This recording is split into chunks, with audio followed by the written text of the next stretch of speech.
legal. Deixa eu de novo aqui, então, ver a nossa programação. Eu passo a palavra. Eu sei que é o Daglan, eu só quero encontrar aqui de novo o título. A próxima fala é a do colega, o Daglan foi agora, desculpa, agora é o Wellington, que explora a cidadania cristã em De Civitate Dei, de Agostinho de Hipona. Wellington, que legal que tu estás participando e preparaste a apresentação para a gente nessa manhã. Teus 30 minutos estão garantidos, embora eu esteja sendo muito bonzinho, está todo mundo ganhando minutos adicionais. Tá bem? A palavra está contigo. Perfeito. Bom dia, colegas. A nossa colega também vale. Todo mundo me ouve? Sim. Perfeito. Então, em nome do professor Roberto, eu agradeço também a participação e a organização desse evento, que está sendo uma oportunidade única. E, assim, me sinto honrado de estar aqui em meio a tantos teólogos e filósofos importantes, né?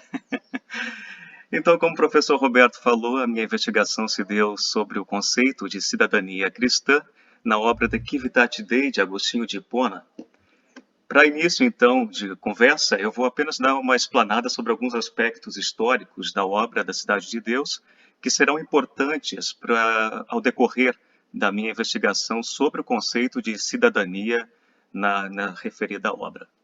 A Cidade de Deus, então, é a obra na qual Agostinho defende os cristãos da acusação romana em que os culpabiliza pelo saque de Roma, aproximadamente 410 depois de Cristo. Ele atribui conceitualmente a função do Estado, da Igreja e do agir moral das pessoas. Para tanto, cito, para refutar os inimigos da Cidade de Deus, Agostinho expõe implacavelmente os vícios e os defeitos dos impérios pagãos, em especial os de Roma. Essa tensão é identificável, por exemplo, com a narrativa da dualidade interna do ser humano entre a vontade do sujeito e a vontade de Deus. Essa dualidade corresponde analogamente à busca pelas riquezas temporais e pelas riquezas eternas, além de constituir a pertença do sujeito ou à cidade dos homens ou à cidade de Deus. O marco do pensamento político agostiniano ocorre nessa dinâmica entre as duas cidades. As duas cidades são duas formas de se viver a vida no tempo, e que há a possível relação entre a vontade livre e a vontade de Deus, sendo que essa é revelada na história por meio da divina providência. Eu não vou adentrar aqui em específico a definição de divina providência, dado o tempo. Em De Civitate Dei, Agostinho demonstra essa realidade fazendo uma análise da tradição religiosa e social dos romanos e, a partir disso, fundamenta a causa, então, do saque de Roma. Por culpa dos deuses romanos, Agostinho afirma, do luxo, da avareza e as demais torpes e licenciosos costumes, é que Roma fora saqueada. Dessa forma, ele transfere a culpa aos vícios da populi romani e recusa a acusação de que os cristãos são a causa, então, de tal saque, pois a maioria, fazendo referência à população romana, é mais amiga do encanto dos vícios que da útil aspereza das virtudes. Observando a forma de vida dos romanos e o seu declínio, Agostinho determina aos servos de Deus, aos cristãos, que, se necessário, tolerem essa república ainda péssima e dissolutíssima. Pode-se dizer que, ao fazer essa análise, Agostinho transfere a culpa do saque à forma de vida dos romanos e, com isso, ele efetiva a defesa dos cristãos quanto à acusação pagã. É explícita a evidenciação dos vícios romanos como causa da decadência da urbe. Desse modo, os cristãos, por amor a Cristo e em nome da fé, devem se submeter à república e tolerar suas iniquidades. E a promessa, então, é que por essa tolerância conquistem lugar bastante glorioso na muito santa e muito augusta corte dos anjos, na república celeste, em que a lei é a vontade de Deus. É evidente que o contexto histórico influencia Agostinho no desenvolvimento dessa obra, como visto, com o saque de Roma, há a culpabilização dos cristãos. Logo, com isso, Agostinho inicia a defesa da fé e do povo cristão, como consequência, então, desse fato histórico, e compila todo o seu esforço intelectual na sua célebre obra A Cidade de Deus. É importante conceber esse movimento histórico, pois ele é indispensável para a compreensão deste estudo. Outro fator é o que eu procuro denominar de idealismo cristão. Esse idealismo é a visão de Agostinho em que o viver atual dos cristãos deve direcionar-se às benesses de uma vida futura após a morte como sendo cidadão da cidade santa. Isso constitui o ideal utópico em que a pessoa vive de forma a suportar os males da vida presente, em vista do gozo da glória eterna prometida por Cristo na sua boa nova e nas narrativas evangélicas. Com essa forma de ler a história e interpretar os seus fenômenos, Agostinho afirma que a procura do sentido da história somente pode ocorrer pela fé, que impulsiona a razão ao ordenar inúmeros eventos que, em sua ausência, seriam fragmentos incognoscíveis.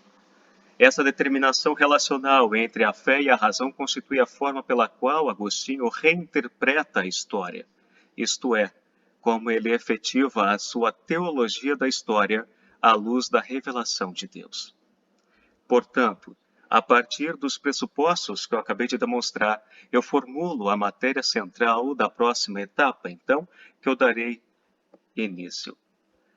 Dando prosseguimento, para iniciar a análise sobre a definição agostiniana de cidadania e de moralidade, é imprescindível adentrar na constituição de ambas as cidades, a de Deus e a dos homens.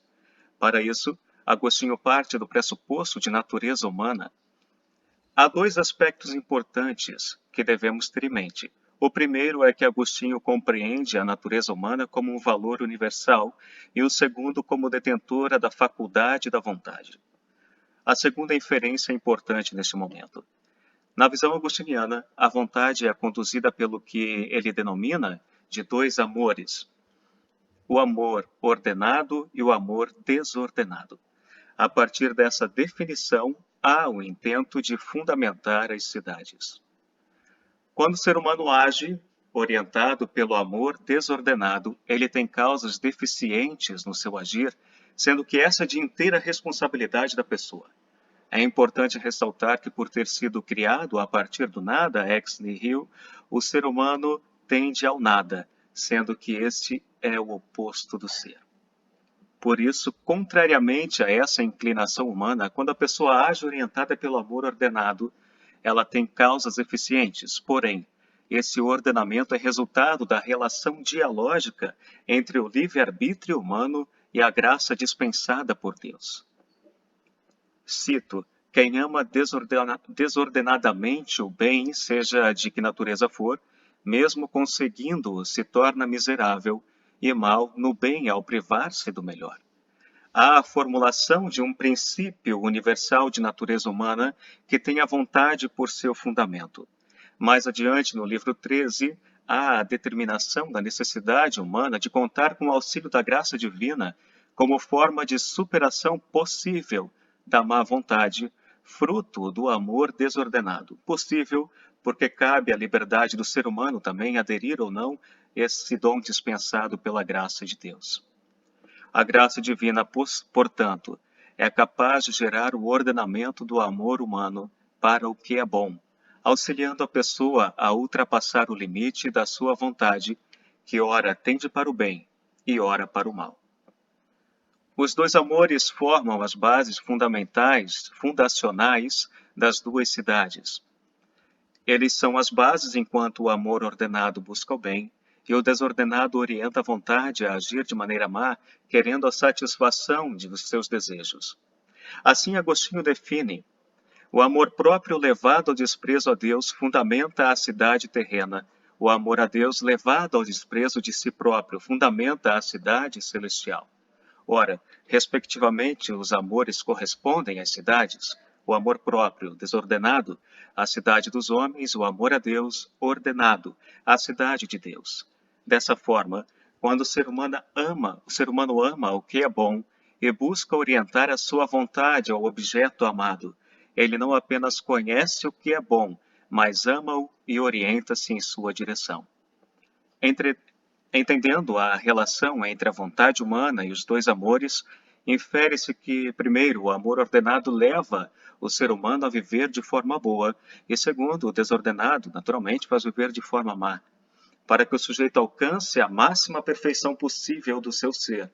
O amor que nos faz viver bem deve ser desenvolvido até a perfeita cura e feliz transformação de tudo quanto somos em vida. Contrariamente a isso, é o resultado de viver sob a orientação do amor desordenado que é o gerador da má vontade, que aqui entendemos como um certo sinônimo de pecado.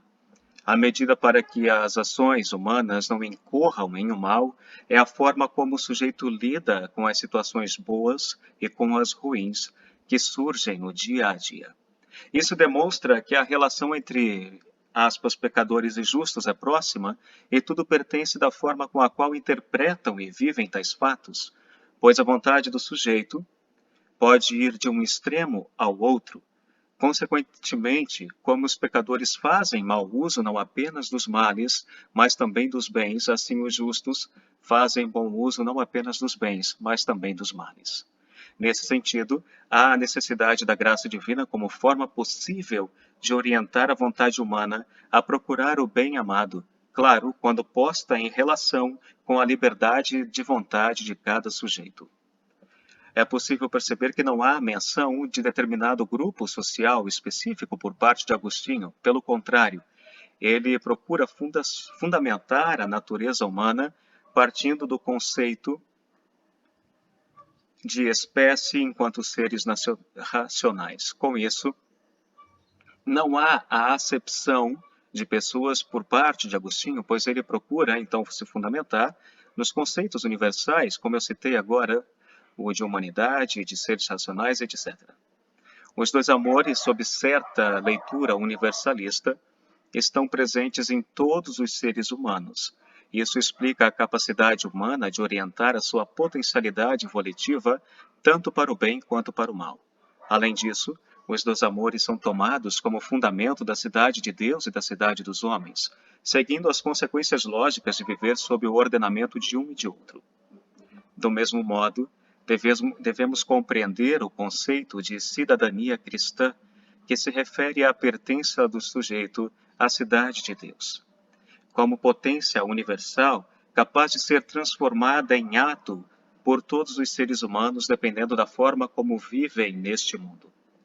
Isto posto, o viver humano para ser bom deve ser orientado pelo amor ordenado. Porém, mesmo vivendo sob essa orientação, o viver humano alcança o seu grau máximo de ordenamento quando é auxiliado pela graça divina e tem a total aderência, então, por meio da livre vontade do sujeito, pelo próprio sujeito. Esta conformação entre a vontade, o amor ordenado e a graça de Deus supõe a vivência virtuosa do sujeito, isto é, um viver segundo uma verdade. A verdade em si possui muitas compreensões possíveis, porém Agostinho entende esse conceito como uma forma de vivência que consiste no viver de acordo com a vontade de Deus. Para ele, até mesmo os anjos não devem viver segundo a sua própria vontade, pois isso resulta no pecado. Tanto os anjos quanto os seres humanos precisam necessariamente viver segundo Deus para manter-se na verdade e falar a verdade que vem de Deus, e não a mentira. A mentira é entendida como consequência de viver segundo os desejos pessoais, quando orientados pelo amor desordenado. Esse movimento de conformação entre a vontade humana e a vontade de Deus torna possível a cidadania celeste. Os que vivem segundo a carne e os que vivem segundo o Espírito pertencem, respectivamente, àqueles à cidade dos homens e esses à cidade de Deus. Nesse ponto percebemos que a cidadania é decorrente da vivência humana no mundo. Porém, como visto, a vontade é como um certo pêndulo que transita entre o bem e o mal, tornando a cidadania, sob essa perspectiva, transitória entre as cidades. Cidade de Deus, vinculada ao bem, a cidade dos homens, vinculada ao mal, ao amor desordenado e à vontade má do sujeito.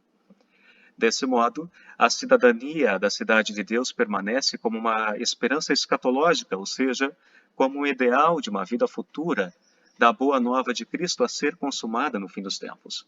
Outra característica importante é de que ambas as cidades são diversas e contrárias entre si. Ora, os cidadãos da cidade de Deus ou da cidade santa passam a pertencer a ela quando vivem segundo a vontade do seu Criador. Por outro lado, quando vivem segundo a própria vontade, orientada então pelo amor desordenado, conquistam a cidadania da cidade dos homens. Portanto, as duas cidades e seus membros tornam-se contrárias, pois há a incompatibilidade de viver entre uma e outra, o que leva o sujeito a escolher a sua cidadania definitiva na vivência pelo amor ordenado ou desordenado. Claro, trazendo sempre presente essa dinâmica relacional entre a capacidade volitiva do ser humano que gira como aquele pêndulo. E aqui, entenda-se que essa vivência definitiva, então, se dá na consumação do ideal cristão que Agostinho vai determinar como sendo aquele ideal a ser efetivado, que ainda não é aqui na história. Iniciou, mas não tem a sua consumação definitiva. Enquanto peregrinam neste mundo, os cidadãos celestes temem e desejam, sofrem e gozam, e como seu amor é reto, têm retas essas afeições. Temem a pena eterna e desejam a vida eterna, e sofrem porque ainda gemem em si mesmos à espera da adoção e da redenção do corpo, e gozam em esperança. Mesmo que os cidadãos da cidade santa tenham afeições retas, elas continuam a ser privativas desta vida. Aqui Agostinho conserva a importante ideia de esperança escatológica como sinal da espera de viver em completude de ser na cidade futura. Assim, a vida ordenada e a desordenada são as condutoras do ser humano para consolidar a sua cidadania possível, seja ela na cidade de Deus ou na cidade dos homens, lembrando a relação entre o livre-arbítrio e a graça de Deus, que pode vir a ser a consolidadora possível nessa potencialidade humana. Já podemos conceber, então, quais devem ser nesta peregrinação os cidadãos da cidade de Deus, que são os que vivem segundo o Espírito e não segundo a carne. Quer dizer, segundo a Deus, não segundo o homem. Concluo. A diferença entre eles está na vontade orientada por um dos dois amores. Isso garante a cidadania a uma ou a outra cidade. Como visto, o modo como o ser humano age diante dos fatos da vida é outro fator que difere um e outro cidadão. Atrelado a essas diferenças está a fundamentação do desejo humano. Ora, dependendo onde ou em que está a meta da felicidade e da paz do sujeito, sabe-se para qual direção o seu coração está o conduzindo. A felicidade e a paz, nessa perspectiva, devem estar associadas à ideia de causa final da existência terrena. Essa característica distintiva dos cidadãos que compõem a Jerusalém Celeste, ou que vão vir a compor essa Jerusalém Celeste, tornando possível reconhecê-los também por essa definição.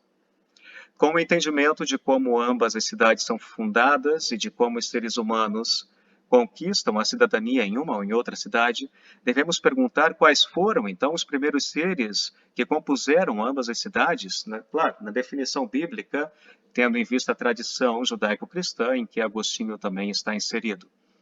No livro 15º, Agostinho determina que os primeiros constituintes da cidade de Deus e da cidade dos homens são Caim e Abel. No capítulo 1º desse mesmo livro, Agostinho divide a humanidade em dois grandes grupos, um dos que vivem segundo o homem, o outro daqueles que vivem segundo Deus. Ambos correspondem às respectivas cidades, a de Deus e a dos homens, sendo que aquela está destinada a reinar eternamente com Deus e a outra a sofrer eterno suplício com o diabo. A essa divisão devemos vincular os dois amores e as duas cidades. Assim, o primeiro filho dos primeiros pais do gênero humano, que foi Caim, pertence à cidade dos homens, e o segundo, Abel, participante da cidade de Deus, sendo que Caim, na história bíblica, então, construiu uma cidade para si e Abel não construiu nenhuma, pelo contrário, viveu como um peregrino neste mundo. Desse modo, é possível estabelecer a relação entre a forma de vida levada pelos seres humanos com a pertença às cidades, além, claro, de relacionar os dois grandes grupos, formulados por Agostinho, com Caim e Abel.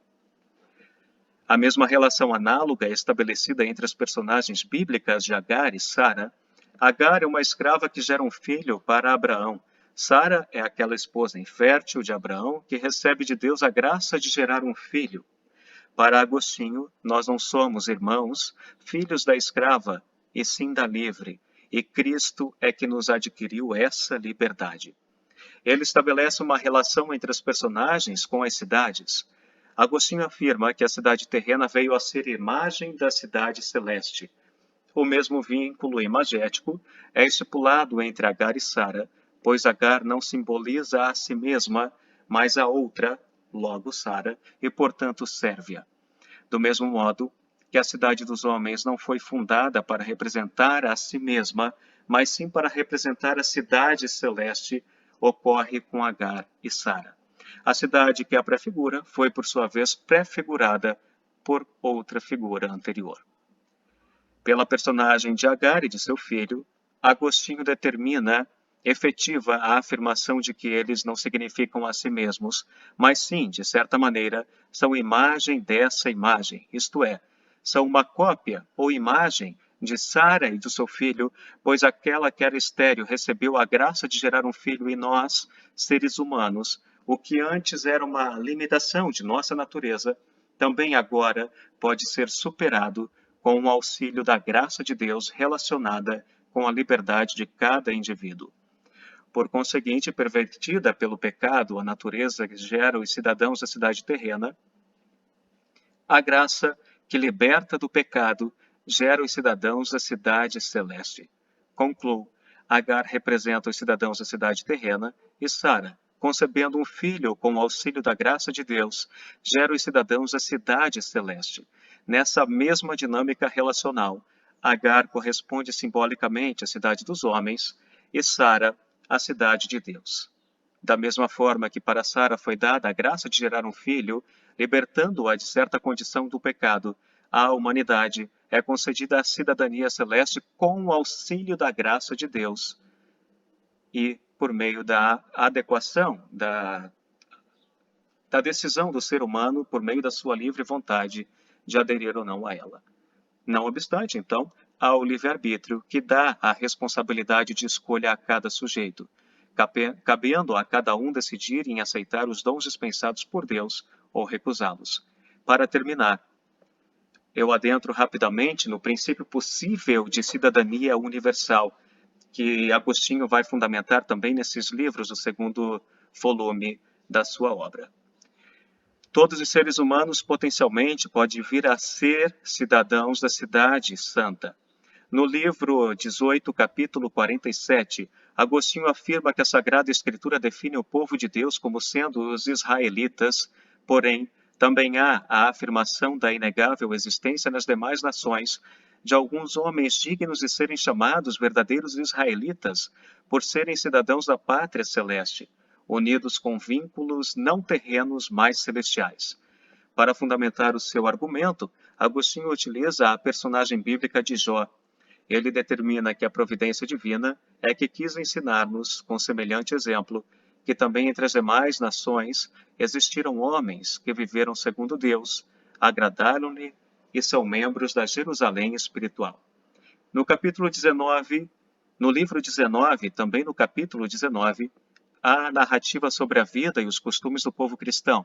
Nesse capítulo, Agostinho afirma que não importa nada a tal cidade o gênero de vida adotado por quem abraça a fé que leva a Deus, contanto que não vá de encontro aos preceitos divinos. Mais uma vez encontramos a afirmação agostiniana da universalidade da cidadania de Deus, da cidade de Deus. Outro dado importante é que a não determinação de uma forma de vida ideal, mas a abertura para a liberdade de escolha em que gozam tais cidadãos, tendo como orientação, cito, o que o amor à verdade nos dá e o que o dever da caridade nos pede. No mesmo livro, porém no capítulo 24, há a definição agostiniana de povo, O povo é o conjunto de seres racionais associados pela concorde comunidade de objetos amados. É preciso conhecer o objeto amado por cada povo para que se possa conhecê-los profundamente. Os seres humanos, como já visto, possuem os dois amores, um ordenado e outro desordenado. O ordenado tem como objeto amado, que é bom, e tende a orientar a vontade a agir de forma boa buscando esse bem. Ele necessita da graça divina para alcançar a plenitude da perfeição do seu ser, pois o ser humano, por vontade própria, não alcança essa plenitude, tampouco consegue agir de forma virtuosa em todos os momentos. Já tocou o despertador. Ele necessita da graça divina para alcançar então essa plenitude. Assim, o objeto amado dos cidadãos da cidade de Deus deve ser o supremo bem, e as suas vidas devem estar direcionadas a este bem incorruptível para finalmente alcançar a felicidade eterna. Aqui eu teria uma citação da última parte do livro, mas para quem quiser tomá-la depois, está na página 637 do tomo 2 do livro A Cidade de Deus, pela edição da Vozes. Destarte, então, formula-se a investigação acerca da origem e fundamentação da cidade de Deus e a cidade dos homens, bem como a forma de obter a cidadania da cidade santa. Demonstra-se, na citação anterior, que daria então finalidade à natureza humana, uma afirmação agostiniana de que o fim último da humanidade, quando busca amar de forma ordenada e se direciona ao supremo bem, é o reino de Deus, a contemplação eterna da face do Criador. A cidade de Deus é constituída por cidadãos que peregrinam neste mundo e que são possuidores desses dois amores, o ordenado e desordenado, capazes de ordenar ou não o agir da vontade para o supremo bem. Outro ponto importante é que para a cidadania da Jerusalém Celeste seja conquistada, o ser humano não depende unicamente de seus esforços, mas principalmente da ação da graça de Deus. Com essa relação entre a vontade humana e a vontade de Deus, acabamos retornando à imagem análoga de Agar e Sara, em que a graça divina liberta Sara da sua atual condição, demonstrando que também a nós essa graça é possível e necessária, como meio de transpor as limitações de nossa má vontade. Eu concluo assim a minha exposição e agradeço a atenção de todos. Muito obrigado, Wellington. Tá ótimo, valeu mesmo. E obrigado por teres ficado dentro do tempo. A gente tem tranquilamente 5 minutos, talvez até um pouquinho mais, desculpa, para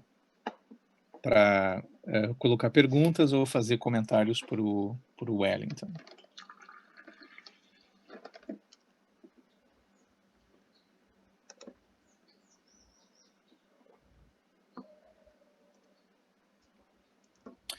O Pedro Calisto coloca ali no chat, excelente leitura, teríamos como pensar. O Eliseu diz, é uma pergunta, né, Eliseu, se tu quiser fazer, tu pode usar o microfone também para isso. A cidade de Deus é o reino de Deus acontecendo neste mundo ainda de forma imperfeita. Teria aqui o perigo de interpretar a cristandade como imagem messiânica da concretização do reino de Deus? Certo, vou tentar responder. Duas perguntas postas no chat, Wellington. Acho que tu podes tentar te referir a elas. Isso, eu abri agora aqui. Então, a pergunta do Eliseu é referente à cidade de Deus, ao reino de Deus acontecendo neste mundo, ainda que de forma imperfeita. Pela leitura que eu fiz e nessa pesquisa sobre a definição agostiniana, eu acredito que sim, até porque Agostinho procura vincular a ideia perfeita de cristãos virtuosos a essa vivência, então, no aqui, no agora, dessa virtude, então, cristã, passada como valores de Cristo, visando então a construção do reino de Deus, que já começa na vinda de Cristo, porém a sua completa colocação no tempo e na história não aconteceu ainda. É aquela esperança escatológica da qual eu comentei, que é o já e o ainda não, né? O devir constante dessa esperança trazida por Agostinho. Então eu acredito que sim, ainda que de forma imperfeita, é colocada no aqui e no agora como sendo um reflexo, uma imagem dessa cidade futura. teria aqui o perigo de interpretar a cristandade como imagem messiânica da concretização do reino de Deus. Pois é, a minha interpretação augustiniana foi justamente essa, e quando eu coloquei aquilo que eu denominei como sendo o idealismo cristão, é uma forma também de fazer uma crítica, talvez um pouco com uma leitura até mesmo de Maquiavel e de Nietzsche, que olha esse idealismo como uma forma negativa presente na história, que coloca sempre para uma visão futura e esquece um pouco do aqui e do agora da realidade. Porém, Agostinho, ao longo dos 2 livros, pelo que eu pude fazer a leitura, interpretar, ele tenta fazer essa vinculação, trazendo uma relação, entenda-se, entre aspas, dialética entre a cidade de Deus e a cidade dos homens, por meio dessa vivência virtuosa das pessoas. Eu não vou colocar como cristãos, porque daí eu estaria reduzindo esse grupo àquilo que não queria, mas eu estaria reduzindo o grupo a um determinado, fazendo acepção, então, de pessoas. Porque a minha tentativa aqui justamente era de evidenciar esse princípio universal possível a todos os seres humanos de obter essa cidadania cristã. Eu não sei se eu respondi, mas eu acredito que, por meio da minha interpretação que eu tenha feito, se passa nessa relação, né, entre cidade dos homens, cidade de Deus e o ser humano, como chave interpretativa, e por meio dessa potencialidade, que pode ser possível, universal a todos nós, claro, por meio da aderência da fé, do meio do livre-arbítrio com a vontade de Deus, a vontade humana. Supõe-se, naturalmente, o saber da doutrina teórico cristão para orientar, então, a vontade nesses ditames agostinianos, né? Mas eu não procurei adentrar nesses aspectos minuciosos da doutrina aqui posta por mim, né? Não sei se eu respondi, não sei se alguém quer dar alguma outra contribuição. De forma muito telegráfica, tá, Wellington, para eu não tomar muito a palavra e o tempo, eu considero teologicamente desafiador comparar e discriminar nas minúcias o que Agostinho quer dizer com cidade de Deus e o que teologicamente nós queremos dizer com reino de Deus.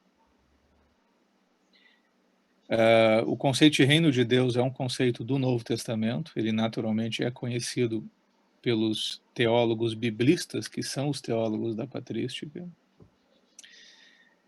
Mas é muito importante ter em vista que o conceito de cidade de Deus de Agostinho tem uma conotação profundamente, se me permitem a expressão, profundamente metafísica. A cidade de Deus é a cidade das vontades, cujo maior amor é o amor a Deus. A cidade de Deus é a comunhão das vontades que são conformadas à vontade de Deus. Tem a Deus por objeto supremo do amor. E por todas as variáveis que o conceito tenha em Agostinho, por exemplo, já está aqui entre nós a cidade de Deus, mas a gente não aponta para ela. Se ela está aqui na minha sala, se ela está lá na igreja, se ela está no campo, se ela está na sociedade, por quê? Porque essa cidade é a cidade dos cidadãos cuja vontade tem em Deus o seu maior amor. Então essa noção de a quem a vontade ama como objeto princípio, ela é decisiva para a ideia de cidade de Deus de Agostinho. Ela ajuda a identificar e dificulta a identificar. Tá? Ao passo que a noção de reino de Deus, ela traz desde o Novo Testamento profundas conotações com aquela ordem da criação restabelecida por Cristo e que inaugura aqui a Jerusalém do futuro. A cidade de Deus da qual Agostinho fala não tem um topos, ela não tem um lugar. Ela é, num certo sentido, abstrata, de fato. Tá? É difícil que a ideia de reino de Deus possa se justapor tão exatamente a essa noção. Eu aqui eu daria um passo para trás para revisar isso com mais vagar. Tá? A outra colocação importante, Eliseu, sobre a tua pergunta instigante, né? Perigo de interpretar a cristandade como imagem messiânica da concretização no reino de Deus. Bom, pela teoria agostiniana da cidade de Deus, isso não é possível. Um cuidado aqui, ok, porque a noção de cristandade não faz parte do que Agostinho fala sobre cidade de Deus. A noção de cristandade como sendo mais ou menos associada a uma certa ordem comum entre o propósito da instituição igreja e o propósito da instituição Estado, não é aquilo sobre o que Agostinho fala na teoria da cidade de Deus e da cidade dos homens. A cristandade é uma realidade mais do medievo do que do contexto agostiniano. Ok? Onde há uma significativa justaposição entre sociedade dos seres humanos e a sociedade eclesiástica, entre Estado e Igreja, num tipo de associação que não é o que Agostinho faz com a noção de cidade de Deus. Então, eu dissociaria qualquer noção de cristandade ao que Agostinho quer dizer com cidade de Deus. Isso pode ter sido uma confusão que intérpretes fizeram a partir do século IX. Tá? Então, inicialmente, eu faria essas ponderações em relação à tua fala, Wellington. Não sei se tu queres te remeter ao que o Pedro coloca ali, teríamos como pensar numa interiorização da dinâmica das duas cidades? Bem, dado o que o senhor falou, então acredito também que seja possível por conta das duas vontades, né? A relação da vontade humana, a vontade boa e a vontade má, assimilando-as então com os dois amores, o amor ordenado e o amor desordenado. Então essa dinâmica pode ocorrer interiormente, na interioridade do ser humano também, como forma de, não obtenção, que não é a terminologia correta, mas de talvez concretização da cidadania, da dita cidadania, então, aquilo que eu procurei formular como cidade de Deus, nessa visão utópica, né, na minha pesquisa. Então, nessa relação, talvez eu acredito que seja possível, respondendo uma questão de interiorização na dinâmica das duas cidades. Né? Não sei se eu respondi também. Darlan, acho que quer fazer algum comentário. Sim, não sei, professor Roberto, tu endossarias e compactuaria com a leitura de que não só a leitura é possível, como a dinâmica da interioridade, do direcionamento, do amor, dos amores ou das vontades é o próprio fundamento das duas cidades. Aqui até no chat eu fiz menção àquele clássico fragmento do livro 14 do De Civitate Dei, a ideia de que os dois amores, um o amor cultuado a si mesmo e outro o amor a Deus, fundaram as duas cidades. Então parece que essa natureza interiorizante, né, essa introspecção é a própria pedra de fundamento das duas cidades, a própria dinâmica das duas cidades. Né? Sim, sim. Acho que o importante é ter em vista... Agostinho considera essa cidadania a cidadania fundamental. A cidadania fundamental é aquela que responde a seguinte pergunta. Ela diz qual é o perfil do cidadão. Qual é o objeto precípuo do teu amor? Eu poderia dizer, talvez, de maneira ainda mais simples. Quem é o teu Deus? E, inevitavelmente, isso para Agostinho tem um profundo sentido metafísico. Qual é a forma da tua vontade? A vontade é a capacidade de, com liberdade, a gente não precisa discutir aqui a questão da liberdade, e nesse sentido, com o apoio da razão, por o amor e optar por uma decisão, tal é o objeto ao qual a minha vontade se inclina e que dá à minha personalidade a sua forma. E essa pergunta decisiva atravessa toda a obra Cidade de Deus. Então, essa cidadania, se vocês me permitem a expressão interior, espiritual, essa cidadania da mente, ok? Essa cidadania do espírito, esse mundo do espírito, ele atravessa toda a obra Cidade de Deus. Não está dito com isso que isso é desvinculado da sociedade, desconecta a pessoa completamente da justiça social, da crítica institucional, nada disso está dito. O que está dito é que importa para Agostinho algo que é absolutamente fundamental. Qual é a forma da tua vontade? Porque a forma da tua vontade é a forma da pessoa. Essa é a cidadania decisiva. E como isso se vincula a outras esferas de ação, de novo, né? A justiça, a amizade, ao bem-querer, ao bem-fazer, a ação nesse mundo, isso nunca não está dito a priori, os vínculos são criados. Mas Agostinho está falando de algo que é profundamente comprometedor na esfera mais profunda do tipo de pessoa que cada um é. E é impossível fazer uma leitura do De Civitate Dei fugindo desse paradigma. Então, nesse sentido, eu aceito amplamente a ideia de interior. Qual é, quem és tu como pessoa? Agostinho está perguntando isso. Tá? Isso condiciona, em última instância, todo o restante, mas essa é a cidadania fundamental. E dela, a cidade de Deus não escapa, em última instância. Ela é a cidadania fundamental, ela é também a principal cidadania. Porque essa cidadania, embora possa ser muito parecida com o que acontece no mundo, com o que se faz no mundo, com o que se conquista no mundo, ela pode ter uma direção completamente diferente.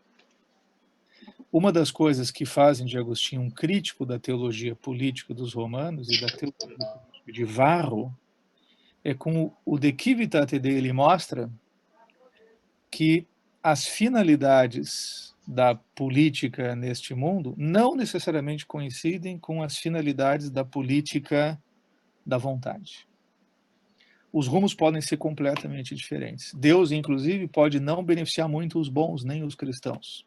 Essas ordens têm alguma distinção, elas podem, às vezes, estar muito próximas, mas elas são metafisicamente distintas. E é impossível ler o De Civitate Dei sem a percepção dessa finalidade transcendente. Ok? Qual é a direção da tua vontade? Qual é o objeto máximo dela? Essa é a cidadania decisiva. Tá? Como que ela interage com o reino de Deus, eu estou colocando aqui como um desafio para a gente pensar. Tá? Mas ela não está automaticamente coincidindo, ela não coincide com a igreja, a cidade dos homens não coincide com o mundo, com a natureza, com as coisas concretas. É o reino das vontades. Valeu, pessoal. Muito obrigado, Wellington. A gente já tem que ficar por aqui. Eu tenho que ir adiante com o mestre do tempo aí, tá? Valeu mesmo. Obrigado. Muitíssimo obrigado. Obrigado pelas perguntas, colega. Tá? Deixa eu agora, então.